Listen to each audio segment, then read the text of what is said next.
बोलिए सदगुरुदेव की जय। साहेब। जय खोजत ब्रह्मा थके, हाँ? सुर नर मुनि और शेष, कहे कबीर सो पाइए कर सदगुरु की सेवा। बड़ी विडंबना है, जरूर कुछ रहस्य है। ये संसार का एक सबसे बड़ा रहस्य है कि मनुष्य अपनी आत्मा को जान नहीं पा रहा है। ये सबसे बड़ा वंडर है। सिद्धांत रूप से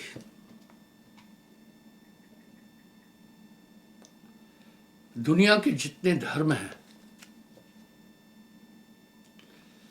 ये स्वीकार कर चुके हैं कि आत्मा अमर है। तभी हर धर्म में मृतक के प्रति सामूहिक संवेदनाएं और प्रार्थनाएं होती है ईश्वर से कि हे प्रभु, इसकी आत्मा का कल्याण करना। कितना बड़ा आश्चर्य है।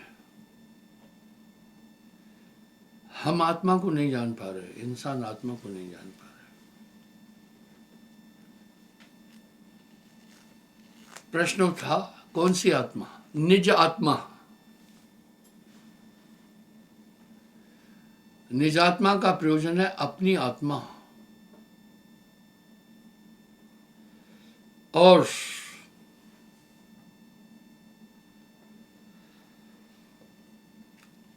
एक और आश्चर्य है, सभी धर्मशास्त्रों में ये वर्णित है, आपके अंदर परमात्मा है।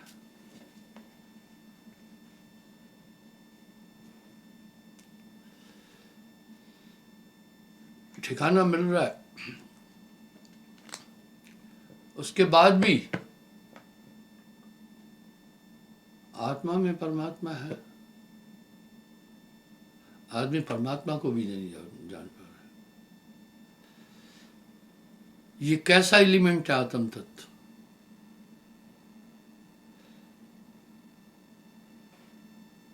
लाखन मध्य को कहे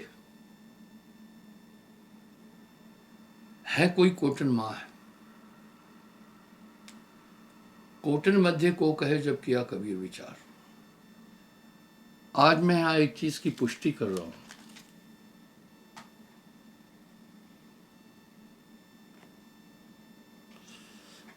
आप विचार करना। पहला प्रश्न अज्ञान सूचक है। जैसे एक नन्हे बालक को पता नहीं है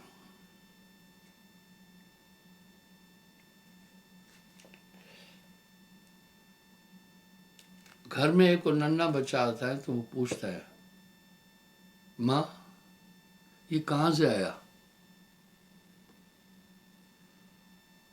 माँ उस बालक को सिर्फ इतना कहकर बहला देती है, भगवान ने दिया। पूरा सिस्टम नहीं बताती है। वो जरूरी नहीं समझती है, और स्वाभाविक भी है, इतना बड़ा प्रोसेस वो समझ नहीं पाएगा। इसलिए माँ एक शब्द कह के उसे बहला देती है। दूसरा प्रश्न,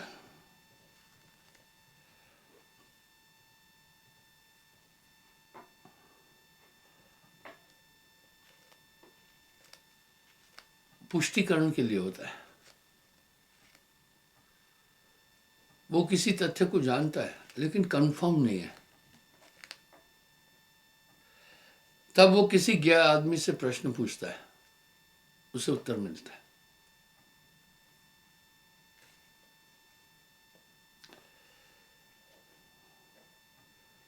तीसरा जिज्ञासावश।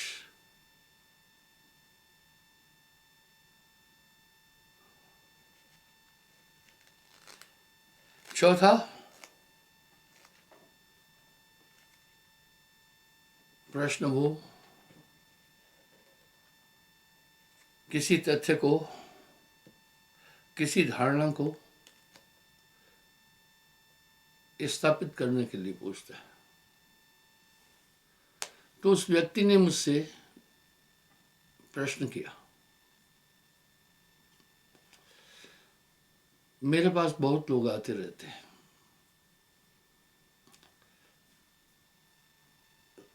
महात्मा, दुकानदार और वेश्या। महात्मा किसी को, बुरे आदमी को नहीं कह सकता है मेरे पास मत आओ। वो सीधा कहेगा कि अपने कल्याण के लिए आपके पास आया हूं। वो नहीं कह सकता है। हाँ, अगर उसका आचरण, उसका व्यवहार उदंड है तो अलग बात है। दूसरा, दुकानदार किसी को नहीं कह सकता है मेरे दुकान पर सामान लेने नहीं आना। तुमने दुकान खोली है तो भाई, जब हम सामान लेने आए, आपको पैसे देने हैं, आपको दुकान खोलनी है और देना ही देना है। अगर वो कह रहा है नहीं आना मेरे दुकान पर, तो ये गलत है, व्यवहार संगत नहीं है। तीसरा, वेश्या। वेश्या नगर नायिका है, यानी वेश्या पूरे शहर की वधू है, स्त्री है। इसलिए वेश्या को नगर नायिका भी कहते हैं। जब वो वेश्या का पेशा कर रही है, मना नहीं कर सकती, यानी बंद करो वेश्या का कार्य। इसी तरह महात्मा से कोई प्रश्न पूछे तो वो उत्तेजित नहीं होना है, पर यह जानना जरूरी है, ये प्रश्न अज्ञानवश कर रहा है या जिज्ञासावश कर रहा है या अहंकारवश कर रहा है। हाँ, वो प्रश्न अहंकारवश भी होता है।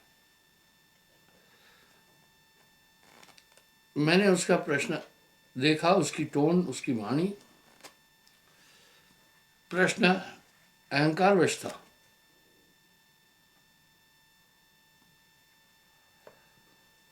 प्रश्न ये था, आप एक कबीर को लेकर बात करते हो सिर्फ।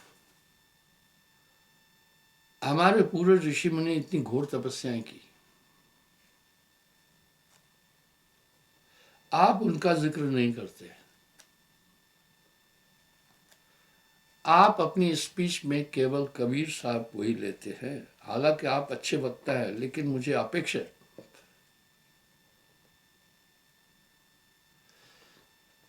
प्रश्न में बड़ी गंभीरता थी और इस प्रश्न का उत्तर देने के लिए लाखों प्रमाण देने पड़ते हैं। और यही प्रमाण जब राम जी के प्रश्नों पर वशिष्ठ जी प्रमाण देते थे। एक दिन मैंने योगा वशिष्ठ में आपको लिखित भी दिखाया है। राम जी ने अपेक्ष किया अपने गुरु पर, कहा, हे गुरुवर,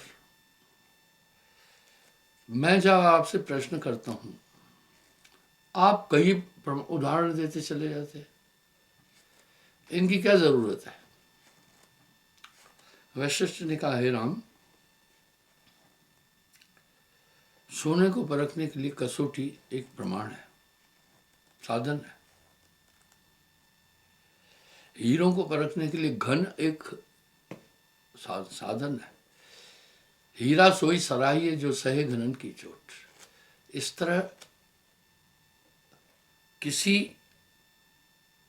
तथ्य की पुष्टि के लिए प्रमाण की आवश्यकता पड़ती है, और ये सामने है। एक ही श्लोक में तो रामायण समाप्त थी। आदि राम दशरथ ग्रह जन्मम, वहीं से तमाम उसमें हुआ धनुष्य भंजनम और फिर वन गमन और तमाम वैदेही हरणम, युद्ध, उसका पूरा विवरण है उसे की शब्द में। लेकिन गोस्वामी जी ने 18,600 कुछ चौपाई क्यों लिखी? उन चीजों को प्रमाणित करने के लिए लिखा। तो मेरा उत्तर था, मैंने कहा, भाई देखो, जितने ऋषि मुनियों की आप बात कर रहे हैं, हमारे पूर्वज हैं, हम उनको उनका सम्मान करते हैं। उन्होंने घोर साधनाएं करके जो उपलब्धियां की, उनको वर्णित किया, इसलिए उनका अपमान नहीं करता।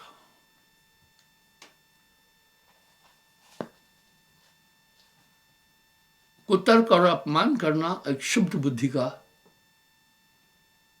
द्योतक है।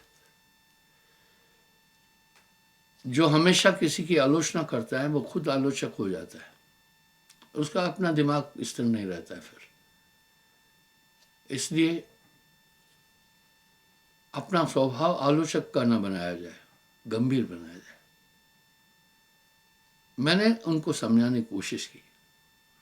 मैंने कहा जितनी ये महान विभूतियां हैं, ये सब मात गर्भ से आई है, इन्होंने जन्म लिया है। लेकिन एक ऐसी शख्सियत है जो कभी मां के गर्भ में नहीं आई, वो है कबीर साहब। छूटते ही उसने एक बात कह दी मुझे, बोला किवदंती, ये कबीर पंथियों द्वारा कथित एक किवदंती है, सच नहीं है। उनकी मां नीमा थी, बाप नीरू था, वो मुसलमान थे। मैंने कहा सच ये नहीं है। अब देखिए उसको मैं स्थापित कर रहा हूं। सदगुरु आए लोक से धरी देह जगमाए, जीवन बंध निवारिया बंदी छोड़ का है। यानी कह रहे साहब सतलोक से आए, एक ही वो शख्सियत है, बाकी सब मां के पेट से आए। अन्न पानी नहीं भखिया, नहीं गर्भलीन अवतार, पेट में नहीं आए। इस पुस्तक का संग्रह और संकलन मधु ने नहीं किया है। इसका संकलन कबीर पंथी भारत पथिक स्वामी गिरधानंद युगलानंद परमहंस जी ने किया। आपको मैं कई प्रमाण देता हूं और देता रहूंगा। अन्न पानी नहीं भखिया, नहीं गर्भलीन अवतार, मां के गर्भ में भी अवतार नहीं। 5 तत्व गुण 3 मथी, निर्गुण रूप संहार, ज्ञान विविध विद सब कहो, 14 कोटि बखान। 14 अरब कबीर है भाखा, सार शब्द बाहर धर रखा।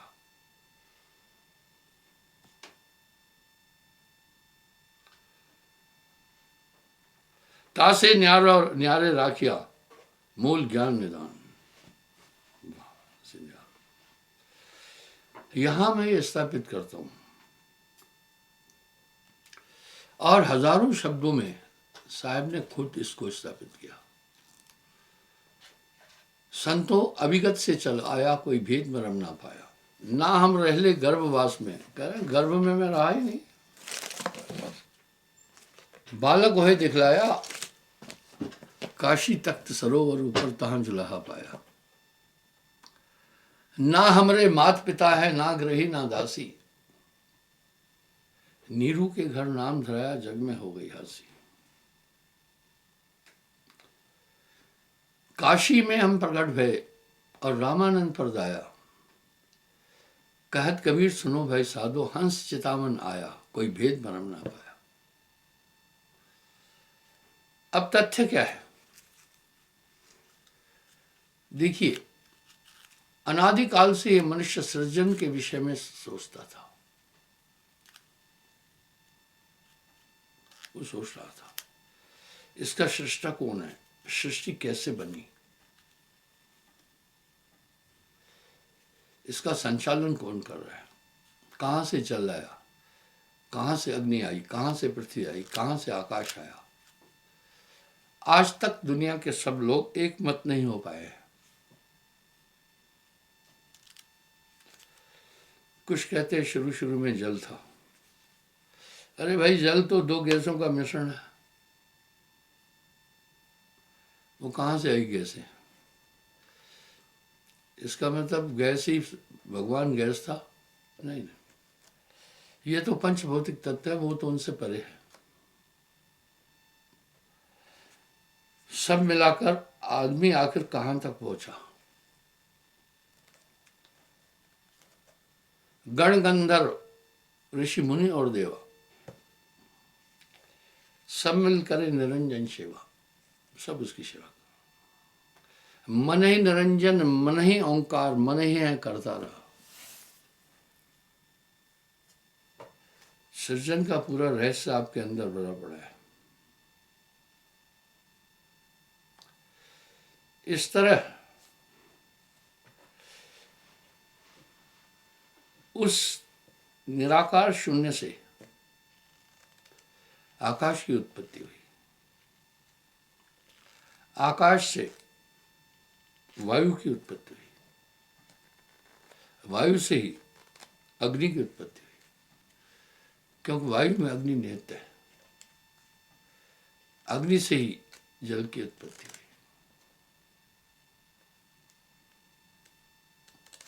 जल से पृथ्वी की उत्पत्ति हुई।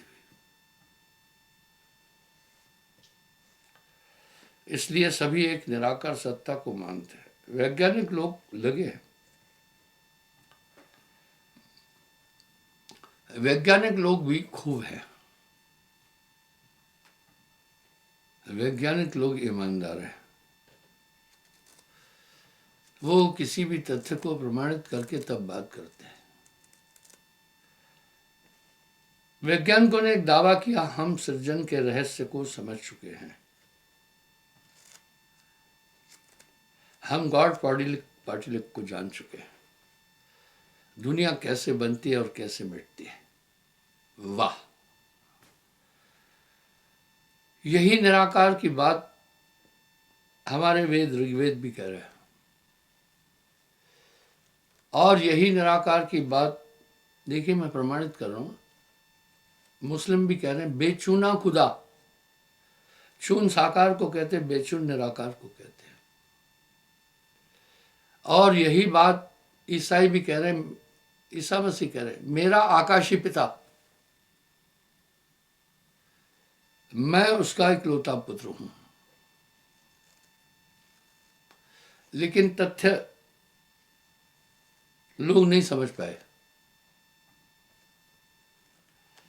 वर्तमान में निराकार के अस्तित्व को जितना वैज्ञानिक समझ पाए, इतने सिद्ध साधक योगी जति नहीं समझ पाए। आप हैरान हो जाएंगे, कालांतर की साधनाएं करने वाले भी निरंजन से पार नहीं हो पाए।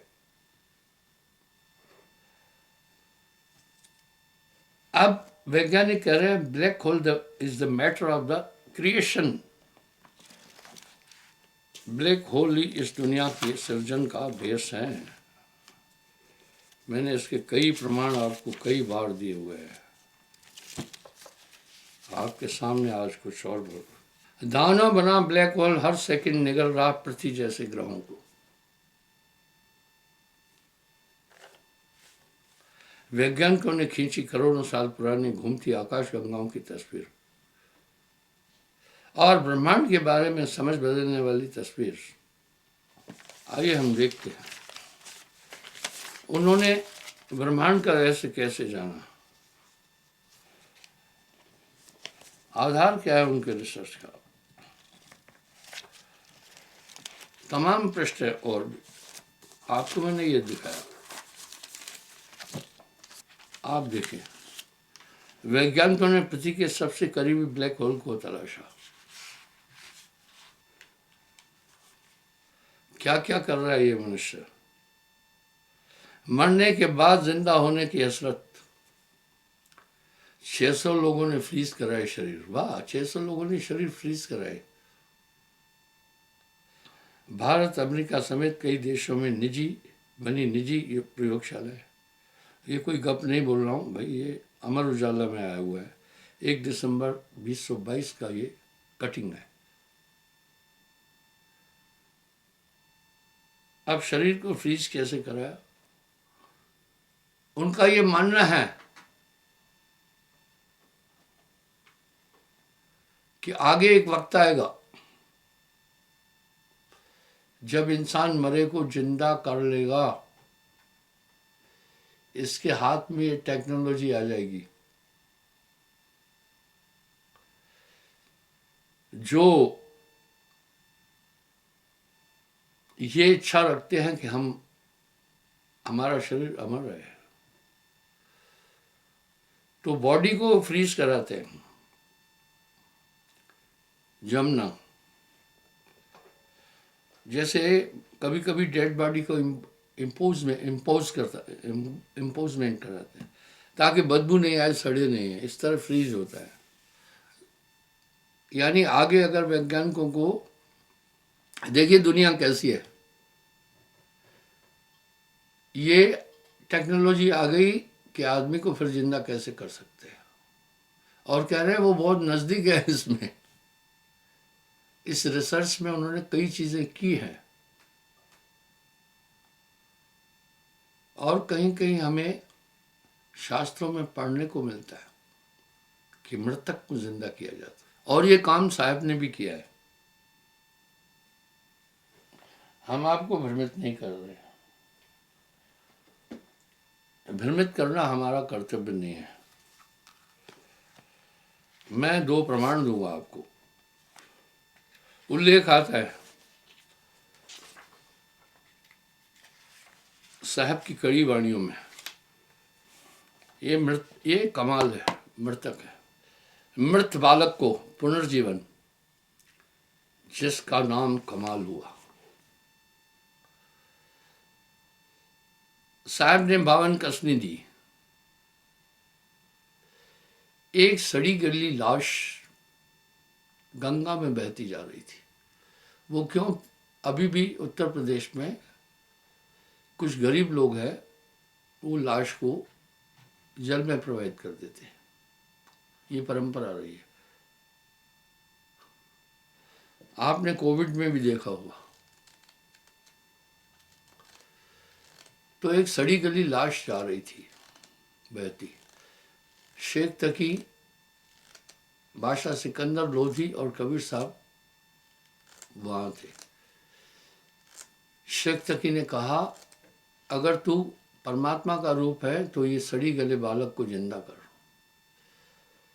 तो साहब ने चुटकी बजाकर कहा, उठ जा। कुदरत के कमाल से ये जी उठा। तो शेख तकी ने कहा, कमाल है। बोला ठीक है, फिर इसका नाम कमाल ही होगा। एक प्रमाण और मिलता है, ये बड़ा संवाद है। कमाली शेख तकी की बेटी थी। शेख तकी इससे बड़ा प्यार करता, और स्वाभाविक है, बच्चों से माँ बाप की अटैचमेंट काफी होती है। बाप बेटी को बहुत प्यार करता है, माँ बेटे को बड़ा प्यार करती है। क्रॉस सेक्स की बात है। कब्र में दफनाई हुई थी।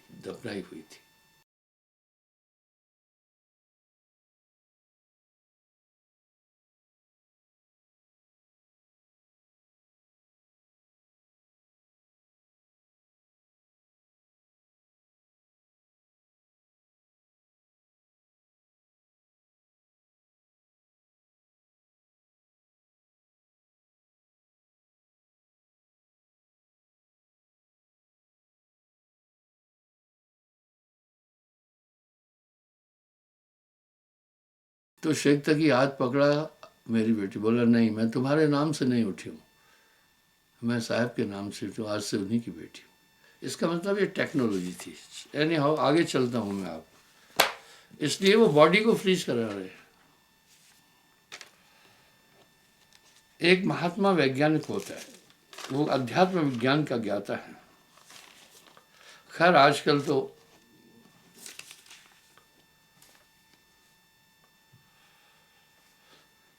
वैज्ञानिकों ने पृथ्वी के सबसे करीबी होल, ब्लैक होल को तलाशा। आइए आगे चलूंगा, समय भी हो गया है। तो बंधुओं, मैंने उस सज्जन से कहा, बोला नहीं ये किंवदंती है, कबीर पंथियों ने ये लिख करके रखा कि वो कभी माँ के पेट से नहीं है। मैंने एग्जाम्पल दिया मगहर का। मगहर में जब साहब पहुंचे थे शरीर छोड़ने के लिए, काशी तज मगहर को आए दोनों दिन के पीर। तो वीर सिंह बघेल भी अपनी सेना लाया था और अपने मंत्री को कहा, जब कबीर साहब शरीर छोड़े, इनका पार्थिव शरीर काशी ले चलना, वहाँ हिंदू धर्म के अनुसार उनका संस्कार करेंगे। बिजली खान पठान को भी खबर मिली। बिजली खान पठान भी वहाँ दल बल के साथ पहुंचा। आप ये देखिए, ये जो पहला दिख रहा है आपको राइट में, ये है कबीर साहब की हिंदुओं की बनाई समाधि, और जो लेफ्ट में देख रहे हैं ये है कबीर साहब का मकबरा। मुसलमान मकबरा बनाते हैं, मजार। क्या कबीर साहब के 2 टुकड़े किए थे क्या? नहीं, ऐसा नहीं करने देना था किसी ने। वीर सिंह बघेल ने कहा, देखो हम दोनों भाई हैं, कबीर साहब का अवतरण तुम्हारा काशी में हुआ, मैं भी वहीं दीक्षा लिया, पर ये खुद यहाँ आए, मगर में ये अवध में आता है, मेरी हुकूमत है, नियम के अनुसार मैंने इनका संस्कार करना है। वीर सिंह ने कहा, इस्लाम में हम साहब वैष्णव हैं, इस्लाम में मांस वर्जित नहीं है, इसलिए कबीर साहब की शिक्षा इस्लाम में नहीं चल पाएगी। आपसे प्रार्थना है मुझे इनका संस्कार हिंदू संस्कृति के अनुसार करने दो। वीर सिंह बघेल ने कहा, नहीं ऐसा नहीं, मैं भी मुस्लिम हूँ, मैं उनके सिद्धांत को फॉलो करता हूँ और काफ़ी करते भी हैं। जब दोनों तरफ से बात नहीं बनी तो युद्ध के लिए प्रस्तुत हुए। उस समय कबीर साहब ने कौतुक किया, आकाशवाणी हुई, उठाओ पर्दा नहीं है मुर्दा, एरे मूर्ख नादाना तुमने हमें नहीं पहचाना। जब चद्दर हटाई तो कमल के फूल मिले। मुसलमानों ने वो फूल उठाकर मजार बनाई और हिंदुओं ने समाधि बनाई। तो ये मैं एक छोटा सा उदाहरण दिया आपको। धन्यवाद साहब।